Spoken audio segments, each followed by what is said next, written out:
Shalom umat-umat yang dikasihi Tuhan. Kita kembali lagi dalam pelajaran Sekolah Sahabat kita di hari ini.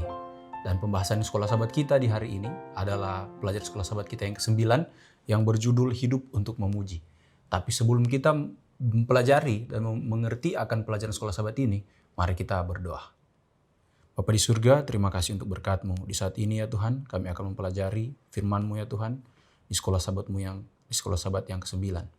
Kiranya Engkau menuntun kami dengan Roh Kudus-Mu, agar kami dapat mengerti dan memahami, bahkan dapat kami praktekkan dalam kehidupan kami. Dalam nama Tuhan Yesus Kristus kami berdoa, amin.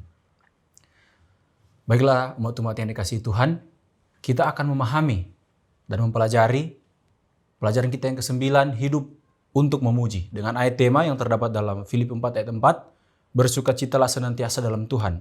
Sekali lagi kukatakan, bersukacitalah. Nah, hidup untuk memuji. Atau kita bisa katakan juga pujian. Nah, pujian adalah hal yang nggak bisa terlewati dari kehidupan kita, dari kehidupan kekristenan kita.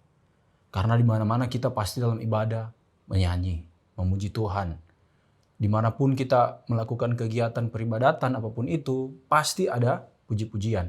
Apakah puji-pujian ini hanya sekadar puji-pujian atau ini hanya sebuah formalitas? Atau hanya sebuah kebiasaan orang Kristen untuk memuji aja sebelum kita mendengarkan firman Tuhan. Tanpa kita tahu maknanya, apa arti dari puji-pujian itu. Nah, sahabat ini, hari ini, kita akan mempelajari apa puji-pujian itu. Nah, pertama, kenapa kita harus memuji? Kenapa kita harus bersyukur sesuai dengan ayat tema kita? Apakah kita harus bersyukur di saat kita mendapatkan uang banyak? Apakah kita bersyukur di saat kita memiliki harta kekayaan yang banyak, atau mobil baru, atau yang lain-lain, atau kesehatan kita, atau pencapaian edukasi kita, di mana kita bisa ditamatkan dari S2 atau S3. Di situkah kita harus bersyukur dan memuji Tuhan? Apakah seperti itu? Nah, ternyata menurut pelajaran Sekolah Sahabat kita harus bersyukur dan memuji Tuhan itu dalam segala hal. Dalam segala hal artinya dalam segala kondisi ya. Entah kita lagi sedih, entah kita lagi berduka, entah kita lagi senang. Pokoknya berbagai macam hal, artinya berbagai macam situasi. Jadi kita harus memuji bahkan di tempat di mana kita lagi nggak mau memuji. Dan kita lagi nggak mau bersyukur. Nah, pelajaran kita yang pertama itu dibilang kerangka pujian. Kerangka artinya ada step-stepnya. Nah, menurut ayat hafalan kita atau ayat tema kita, Rasul Paulus mengatakan di Filipi 4 ayat 4 dan 7, itu kita harus pertama bersyukur, bersukacita. Kemudian biarlah kita melakukan. Artinya kan di ayat yang ke-6 itu, biarlah ayat 5 dan 6 itu sambungnya itu, biarlah kebaikanmu diketahui semua orang. Nah, artinya setelah kita bersyukur, kita memuji, dan kita sekarang melakukan apa yang lagi kita syukuri. Dan kemudian biarlah apapun nanti yang akan menjadi kendala hidup kita, masalah hidup kita, sukacita hidup kita serahkan ke Tuhan lewat doa kita. Itu yang menurut Filipi 4 ayat 4 sampai ayat 7. Nah, di sini pelajaran Sekolah Sahabat kita ada kondisi. Ada kondisi di mana kita harus memuji dan bersyukur. Pertama, kita harus memuji, bersyukur, bahkan bersukacita di saat kita tidak tahu alasan kenapa kita harus bersukacita. Kita tidak tahu alasan kenapa kita harus bersyukur. Kok kita harus bersyukur kayak seperti ini? Kenapa kita harus bersukacita di hal yang seperti ini? Contohnya kalau misalnya ada yang meninggal dalam keluarga kita, alasan kita pasti harus berduka. Tapi di saat bersamaan kita harus bersyukur, kita harus memuji Tuhan. Nah, dan kedua adalah kita harus bersukacita dan bersyukur di saat walaupun kita lagi nggak suka bersukacita dan kita lagi nggak suka bersyukur. Kenapa itu penting untuk kita pelajari? Kita akan lihat kisah-kisah di Alkitab yang sangat memotivasi kita. Bahkan keajaiban yang luar biasa di Alkitab. Nah, kita masuk dalam pertama. Berdoa di tembok. Nah, berdoa di tembok ini adalah kejadian di mana bangsa Israel dihadapkan dengan tembok yang sangat besar. Yaitu tembok kota Yeriko. Selama 40 tahun mereka di padang gurun.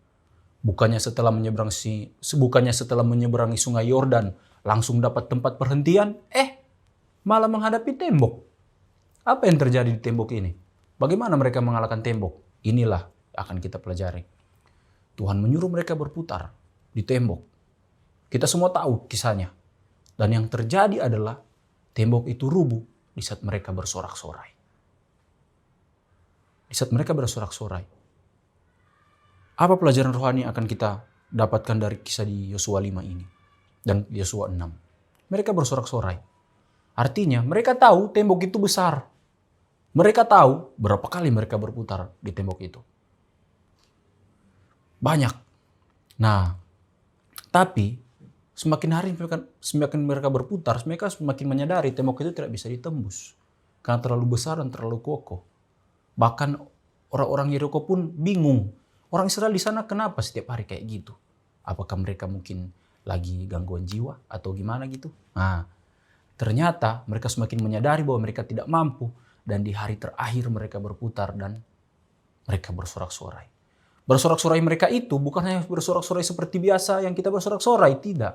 Mereka bersorak-sorai dengan seluruh perasaan mereka. Yaitu menyerahkan semuanya ke Tuhan.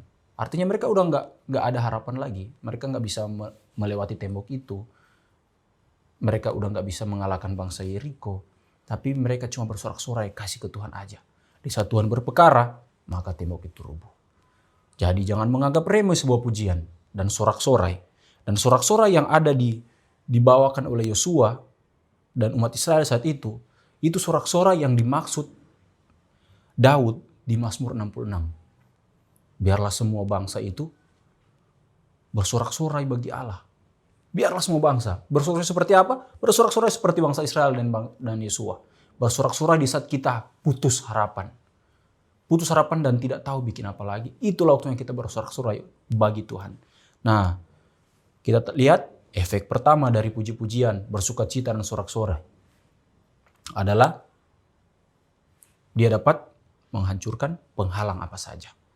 Dan kedua, kehidupan pujian. Nah, di sini ada kisah tentang Daud.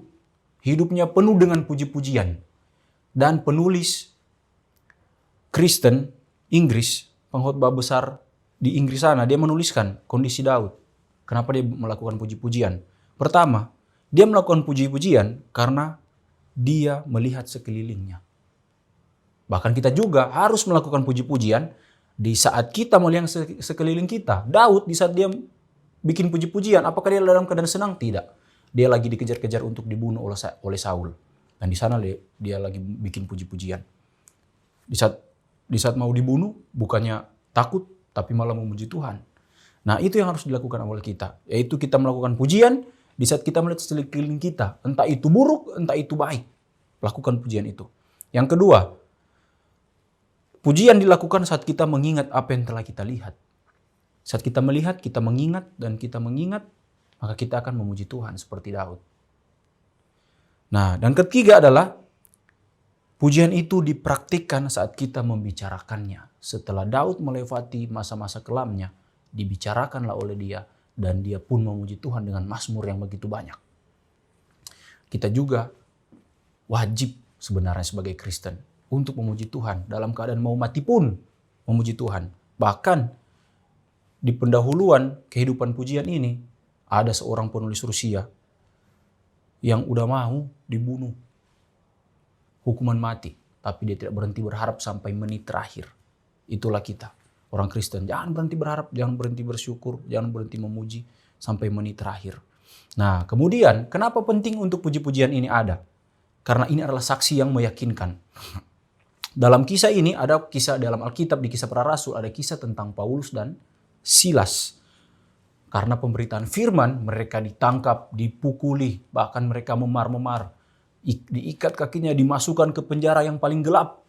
Apa yang mereka lakukan? Mereka berdoa dan mulai menyanyi di dalam penjara. Apa yang terjadi setelah itu? Gempa bumi terjadi dan semua pintu penjara itu terbuka. Dan apakah mereka melarikan diri? Tidak. Si Paulus dan Silas masih dalam penjara dan masih memuji Tuhan dan masih berdoa. Dan yang terjadi adalah si penjaga menyerahkan hidupnya untuk Kristus. Dia bertanya kepada Paulus, bagaimana saya bisa selamat?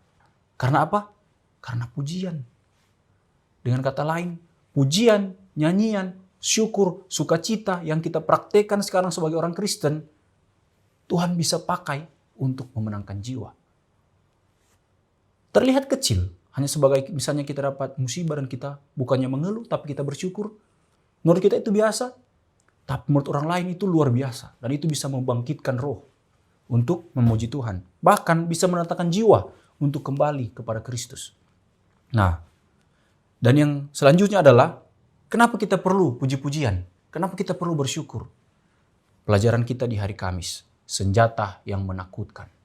Di sini ada cerita tentang Yosafat dalam 2 Tawarik, di mana dia akan diserang oleh Bani Amon dan Bani Moab.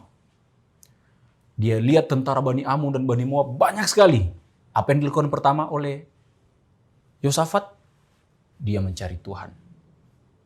Dan lebih lahnya lagi kalau kita baca di kisahnya 2 Tawarik 20 ayat 1-30, ini kisah yang sangat menarik di Alkitab. Mereka hanya melawan Bani Amon dan Bani Moab itu dengan puji-pujian. Mereka menyanyikan lagu. Mereka bersyukur. Di sana ada yang namanya Yahaziel. Di saat mereka lagi berkumpul satu bangsa, udah bingung mau gimana, nggak mampu melawan bangsa Amon dan bangsa Moab yang begitu banyak. Yosafat meminta mereka, tiba-tiba si Yahaziel ini kerasukan roh Tuhan. Dan dia bilang ke orang Israel, jangan takut, maju, berperang. Biarlah nanti Tuhan yang berperang. Yang kita lakukan adalah memuji Tuhan. Dan mereka mulai bernyanyi. Mereka mulai menaikkan puji-pujian. Bahkan di saat mereka maju, naik ke bukit, Tuhan bilang di situ saja. Sambil mereka bernyanyi, memuji Tuhan, bangsa Amon dan bangsa Moab selesai. Mereka memenangkan peperangan tanpa berperang. Kita lihat, puji-pujian berlaku bagi kita di saat kita tidak punya harapan. Di saat menghadapi tembok yang begitu tinggi dalam kehidupan kita, tembok permasalahan, tembok apapun itu, Tuhan akan bantu kita di saat kita bersyukur, bersukacita dalam segala hal. Kemudian, di saat kita pun menghadapi kematian, seperti Daud yang dikejar dalam kematian, bersukacitalah yang menjadi kuncinya, sehingga dia berhasil. Kemudian, di saat mereka akan berperang, kita akan berperang. Pasti kita berperang sebagai orang Kristen, karena musuh kita adalah setan dengan berbagai macam dan banyak sekali bala tentara si setan itu. Kita akan berperang. Gimana kita mau menang? Bersyukur. Menyalayankan puji-pujian. Bukan puji-pujian sebagai formalitas kita di ibadah atau di gereja, tapi puji-pujian yang berasal dari hati dan untuk Tuhan. Nah, sebagai kesimpulan kita adalah, marilah kita sebagai orang Kristen zaman sekarang yang hidup di akhir zaman, marilah kita mendidik hati dan pikiran kita untuk selalu melayangkan puji-pujian, bersyukur dan bersukacita bagi Allah. Dalam segala hal tidak ada terkecuali. Dalam segala hal, dalam segala kondisi. Maka kita akan menjadi pemenang-pemenang. Dan bahkan yang lebih luar biasa, Tuhanlah yang berperang bagi kita.